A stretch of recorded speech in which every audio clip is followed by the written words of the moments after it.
کیونکہ دشمن نے آپ کا پانی بھی روکا ہوا ہے، دشمن بری طرح سے زخمی ہے، وہ اس وقت پوری دنیا سے اسلحہ منگوا رہا ہے نیکسٹ راؤنڈ کے لیے.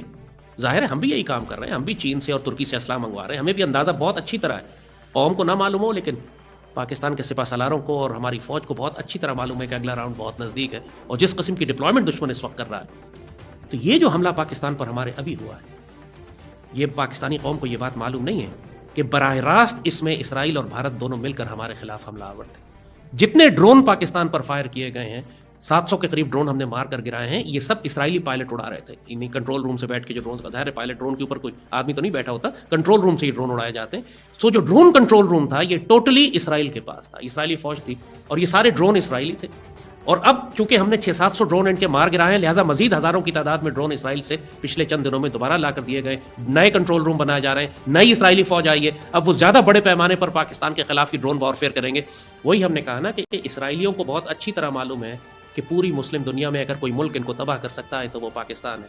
تو وہ اس موقع کا فائدہ اٹھا کر بھارت کے ساتھ مل کر پاکستان کے خلاف فیصلہ کن جنگ شروع کر چکے ہیں. انہوں نے شروع کر دی ہے، لیکن پاکستانیوں کو بھی احساس نہیں ہے کہ ان کے خلاف اصل جنگ کرنے والا ہندو مشرک نہیں، وہ وہی صہیونی یہودی ہے کہ جو مشرق وسطیٰ میں اور فلسطین میں آج فلسطین کے مسلمانوں کا قتل عام کر رہا ہے. تو اس وقت پاکستان کے مسلمان اچھی طرح سمجھ جائیں یہ غزوہ ہند صرف ہندو مشرکوں کے خلاف نہیں ہے.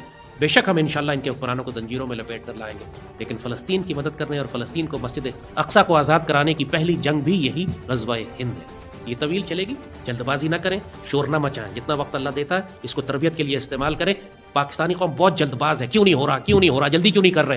یہ لمبی جنگ ہے اور خوریز جنگ ہوگی. ابھی آپ سیلیبریٹ کر رہے ہیں، پہلی جنگ میں اللہ نے آپ کو وکٹری دی ہے، لیکن اس بات کو ذہنی طور پر تیار رہیں کہ آنے والے مارکوں میں کیونکہ دشمن زیادہ تیار ہو کر منظم ہو کر زیادہ بڑی طاقت سے حملہ آور ہوگا تو ہو سکتا ہے ہمیں بہت زیادہ نقصان تیار ہو کر منظم ہو کر زیادہ بڑی طاقت سے حملہ آور ہوگا تو ہو سکتا ہے ہمیں بہت زیادہ نقصان بھی اٹھانا پڑے. جس طرح فلسطین کے مسلمان شہید ہو رہے ہیں ویسی شہادتیں ہمارے شہروں میں بھی آئیں گی. تو فلسطین کے مسلمانوں سے سیکھیں. قیامت ٹوٹ پڑی ان کے اوپر لیکن انہوں نے اللہ سے شکایت نہیں کی، استقامت کے ساتھ، جرأت کے ساتھ، صبر کے ساتھ کھڑے.